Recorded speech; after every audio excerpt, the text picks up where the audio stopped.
आप पर तनकीद भी हुई, और वो तनकीद जो है वो इस हवाले से हुई कि जब यूनुस धागा साहब से फाइनेंस मिनिस्ट्री का पोर्टफोलियो लिया गया, विच इज़ विद यू, और उसके हवाले से बड़ी खबरें और पाक कॉरिडोर्स में बड़ी बातें हुई कि आप पर प्रेशर था, और प्रेशर भी पीपल्स पार्टी पर था, के हवाले से था आप पर, to take the portfolio from him, because वो एक ऐसी स्प्री पे थे जिसमें वो करप्शन खोल रहे थे उस मिनिस्ट्री की।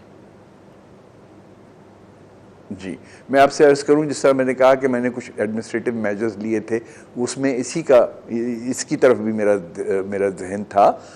वहाँ पे भी कुछ ही एडमिनिस्ट्रेटिव मेजर्स थे जिसकी वजह से मैं देखें, किसी को मैं कंट्रोवर्शियल नहीं बनाना चाह रहा। बहरहाल आपने अभी निशानदही की कि फ़ंड्स रिलीज़ नहीं हो रहे थे, कुछ ऐसे ही सूरत हाल थी। वजूहत उसकी जो भी रही हो, तो ये एक वजह थी, और इसके अलावा करप्शन पे कोई ऐसी चीज़ नहीं थी। मैंने अर्ज़ किया कि कुछ ट्रांसफर्स और पोस्टिंग्स हुई थी जिनको मैंने एनल करवाया, धागा साहब से ही करवाया, और वो उन्होंने कर दिया, और उन्होंने इस सिलसिले में बहुत कोऑपरेट किया। लेकिन अगर ये कहना बिल्कुल बेजा होगा, बेबुनियाद होगा, गलत होगा, और मैं यहाँ तक जाऊँगा कि बदनीयती पे मबनी होगा, कि अगर ये कहा जाए कि उन्होंने कोई मेजर्स लिए थे करप्शन को कर्व करने के लिए, कोई ट्रांसफर्स और पोस्टिंग की थी, इसकी वजह से पोर्टफोलियो में कोई, अच्छा देखिए, पोर्टफोलियो में तब्दीली बड़ा रूटीन का मैटर है, बल्कि मैंने उनके पोर्टफोलियो में इजाफा किया है, उनको इंडस्ट्री भी दी है, और एक आध और चीज़ भी दी है। रेवेन्यू जैसा इंपॉर्टेंट डिपार्टमेंट भी उनके पास है, गो के उन्होंने बड़ा कोऑपरेट किया रेवेन्यू में। जो उन्होंने पोस्टिंग्स की थी, ट्रांसफर किए थे, वो उन्होंने फ़ौरन एनल भी कर दिए।